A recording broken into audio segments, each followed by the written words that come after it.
Hello, I'm Teacher Robin. Welcome to another live streaming class. Today we're going to talk about confusing grammar. I've chosen a few topics that many students ask about, so we're going to hopefully answer some of your questions about these confusing grammar topics today. If you want to participate in the class, all you have to do is write your question in the comments. So if you want to know something or if you want to answer the questions that I have for you at the end of the class, then feel free to participate by writing in the comments section. So the first confusing grammar point that I've chosen for today is the difference between until and by. So let's look at how to differentiate between these two. Okay, when do we use until? We use until to refer to an action that lasts up until a certain point in time. And the emphasis is placed on the action and its duration. So let's look at some examples here in the affirmative. We lived in that flat until last December.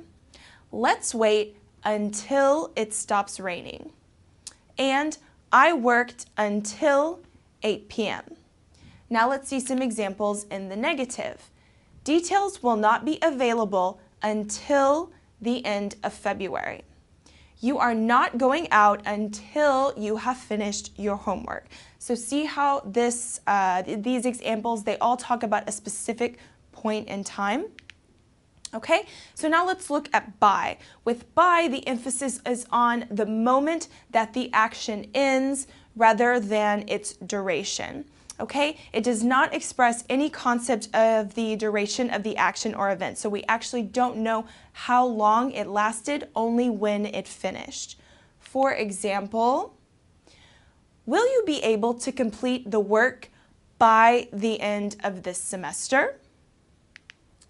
Okay, now let's look at some examples to show the difference between the two because it's a very slight difference, but it's important. Okay, so look at this example. I can do the work by 7 p.m. In this case, it means I can finish the work before 7 p.m.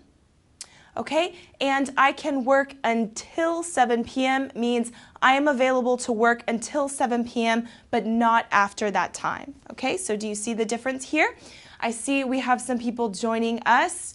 Paul is watching us from Mexico. Thanks for joining, Paul. We're happy to have you here. If you have a question, feel free to write it in the comments. Okay, so let's move on to a couple more examples with until versus by, this time in the negative. Okay, if I say I can't do the work by 7 p.m., it means that I cannot finish before 7. Okay, it's not possible. And if I say I can't work until 7 p.m., it means I cannot do any work before 7, okay? So there is a slight difference, but it makes a big, it really changes the meaning, the use of until versus by in this example. Okay, and one thing to point out in addition, we also use the expression in English by the time, which indicates that one event has already ended when another occurs. For example, by the time we arrived at the supermarket, it had already closed. Okay, we can also use this in the future. By the time we arrive at the supermarket, it will already be closed. Okay, so you see one action finishes, which is the supermarket closing, and then you arriving there. Okay, so we have 2 points in action here.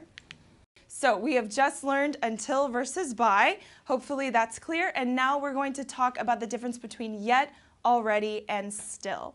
Okay, so again, I apologize for the technical error. Let's start with yet. All right, yet is something which is normally expected to happen and something which has not happened up until a specific time in the past.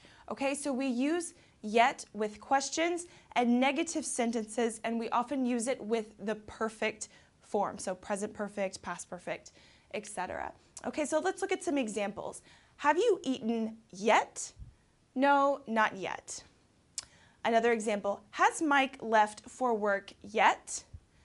Yes, he left early this morning. Okay, and in the negative, I haven't seen this movie yet. So here we have something that you've expected to occur, but it still hasn't happened. So we use this word yet. Okay, already. We use already to ask or answer questions in the affirmative and to say that something has happened earlier early or earlier than expected. Okay, for example, have you been on holiday yet? So this is a question with yet. You can say, yes, I have already been on holiday, which means the person who's asking you probably wasn't expecting the answer to be yes, but you surprise them and you say, yes, I have already been on holiday. Have you already eaten? No, I haven't. Okay, note that already goes between the auxiliary and the main verb in the sentence. Okay, so here we have a couple examples.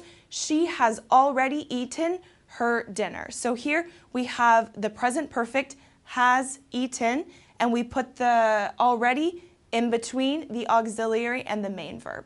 Let's see another example. Claire has already arrived home. So here, has arrived, and we put already in the middle, has already arrived. Okay, now let's move on to still. We use still for something that has not finished, often when we expect it to be finished. Okay, so it's ongoing when you thought that it would already be finished. For example, we are still working on the project. So this implies that you thought you would be done, but in fact you're still working on it. He still got a lot of work to do. Okay, so more than expected. I still haven't seen that movie. So maybe you thought you would have already seen the movie, but you still haven't gotten around to it. Okay, so now that we have reviewed these two confusing grammar points, until versus by, and yet, already, and still, I want you to practice by writing in the comments, okay? So practice writing a sentence using the tips that I've just given you with yet, already, or still, or practice writing a sentence with until or by, or practice writing with all 5 of these words if you want to. If you feel like you want to challenge yourself, then feel free to do that.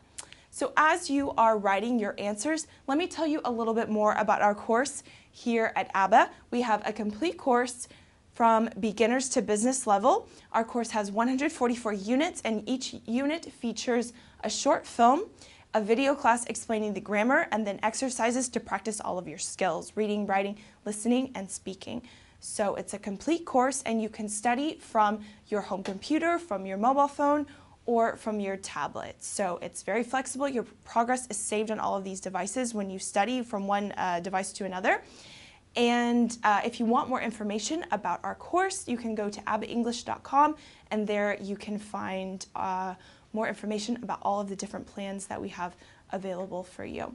Okay, in addition to our course, we have many other free resources for you to practice your English with us, like our blog, our ABBA journal. There you can find articles about grammar, culture, English for business, travel, all kinds of really interesting information.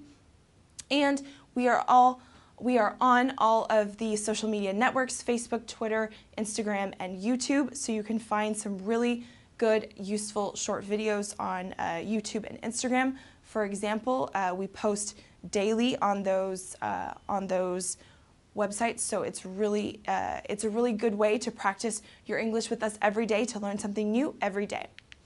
Okay, so let's see if anyone has a question or if anyone has practiced writing an example with what we just learned.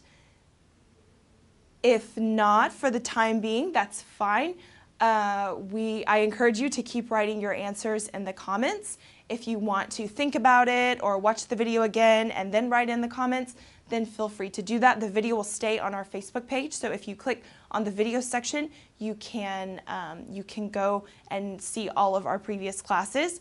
So let me tell you about next week's topic. We're going to be talking about learning English with books. So in February, we have celebrated Library Month and Reading Month. So this is a really great opportunity for me to encourage you to practice your English with books. And I'm going to give you some recommendations from children's books to young adult books all the way through adult, because it's actually helpful sometimes to start with children's books if you're a beginner, and then work your way through as your level increases. So we're going to talk about all kinds of different tips and recommendations for reading in English next week.